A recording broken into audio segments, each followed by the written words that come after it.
देखिए आज हम बताते हैं प्रॉपर्टी मिलने का योग। देखिए ये आपकी भाग्य रेखा है, ये भाग्य रेखा है। अब अनेक लोग बार बार पूछते हैं कि पारिवारिक प्रॉपर्टी मिलेगी या नहीं मिलेगी जी, तो मैं आपको उसी का तरीका बताता हूं। अगर आपकी हथेली में भाग्य रेखा पर यूं करके वर्ग बना हुआ है, ये वर्ग बना हुआ है, ये प्रॉपर्टी मिलने का योग होता है, परिवार की प्रॉपर्टी मिलने का योग होता है, पुश्तैनी प्रॉपर्टी मिलने का योग होता है। अगर आपके बृहस्पति पर्वत पर ऐसे वर्ग बन गया है, ये देखिए ये वर्ग, ये भी प्रॉपर्टी मिलने का योग है। प्रॉपर्टी मिलने के अनेक चिन्ह हस्तरेखा शास्त्र में पाया गया। 11 अलग अलग तरीके से देखे जाते हैं कि परिवार की प्रॉपर्टी किस हद से मिलेगी। परिवार की प्रॉपर्टी नहीं मिलेगी, आप उसको भी ऐड कर लीजिए साथ में। तो देखिए जो दिल की रेखा होती है, अब ये दिल की रेखा है, ये आपकी दिल की रेखा है, ये बिल्कुल सीधी आ गई, अच्छी है, उत्तम दिल की रेखा है। अगर दिल की रेखा में ऐसे दीव बना हुआ है ये, तो आप समझ लीजिए कि आपकी पुश्तैनी प्रॉपर्टी खतरे में है। क्यों? ये देखिए हस्तरेखा शास्त्र में इसे प्रॉपर्टी, पुश्तैनी प्रॉपर्टी के रूप में नहीं कहा गया है। हस्तरेखा शास्त्र कहता है कि अगर दिल की रेखा पर दीव बन जाता है तो वो धक्का लगने का योग होता है। धक्का मतलब सेटबैक। तो ये वो योग होता है कि परिवार का कोई व्यक्ति चीट कर जाएगा और वो आपको धोखा दे जाएगा, उससे आपको सेटबैक लगने का खतरा है। ये वही है योग। इस योग को आप इसको ऐसे समझ लीजिए, क्योंकि ये परिवार के बंदे का धोखा देने का योग होता है। एक योग होता है कि अगर ये रेखा ऐसे घूम के ऐसे आ गई, ये भी धोखे का योग होता है। अब आप इसको ना अलग अलग तरह से देखते जाइएगा। अगर ये वर्ग बना है, प्रॉपर्टी मिलेगी। अगर ये वर्ग बना है, आपको परिवार की प्रॉपर्टी मिलेगी। ये बना है, कोई धोखा दे देगा। अब ये निशान है।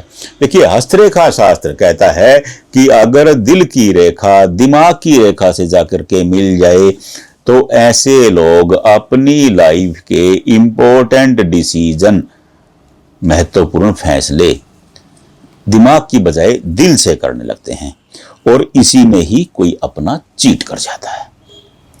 तो ये चीटिंग का योग हो जाता है। तो ये चीटिंग के योग हैं।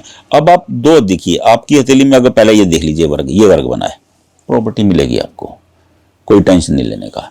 ये वर्ग बना है, प्रॉपर्टी मिलेगी आपको, कोई टेंशन नहीं लेने का। अब ये वर्ग आपका, ये वर्ग यहां भी बन सकता है ऐसे, जरूरी नहीं है कि ये नीचे जाकर के बने। और ये वाला वर्ग यहां भी बन सकता है, ये भी जरूरी नहीं है कि ये नीचे जाकर के ही बने। तो इसलिए आप ये निशान चेक कर लीजिए आपकी हथेली में। पहले तो चेक करिए कि प्रॉपर्टी में धोखे का योग तो नहीं है। अगर धोखे का योग नहीं तो प्रॉपर्टी मिलेगी, टेंशन लेने की जरूरत ही नहीं है। अगर अनेक लोगों की हथेली में मैंने अनुभव में पाया है, 32 साल से देख रहा हूं, मैंने पाया कि जब ये भाग्य रेखा होती है, भाग्य रेखा पर नीचे जाकर के एक ट्रायंगल टाइप बन जाता है, ऐसे त्रिभुज जिसे कहते हैं, ये वाला निशान बन जाएगा। ये निशान, यही प्रॉपर्टी मिलने का योग हो जाता है। अनेक शास्त्र कहते हैं कि अगर ट्रायंगल बन जाता है तो लॉटरी मिलने का योग है। लेकिन मैं आपको सीधा बताता हूं, हस्तरेखा शास्त्र क्या कहता है वो बताते हैं। देखिए हमारा शुभमुद्रिक शास्त्र कहता है भाग्य रेखा पर जहां भी ट्रायंगल बनेगा उसके बाद भाग्य रेखा बली हो जाएगी। वो 3 गुना ज्यादा बली हो जाती है। तो 3 गुना बली हो जाने का मतलब क्या हुआ? यही तो कि इंसान को जो चाह रहा है वो मिल जाएगा। भाग्य बली होने का क्या मतलब होता है? अनेक लोग कहते हैं कि भाग्य उदय, भाग्य उदय यही तो होता है कि आपका भाग्य साथ देने लगता है। साथ देने लगता है तो लाभ होगा। प्रैक्टिकल बात है, ये तार्किक बात है।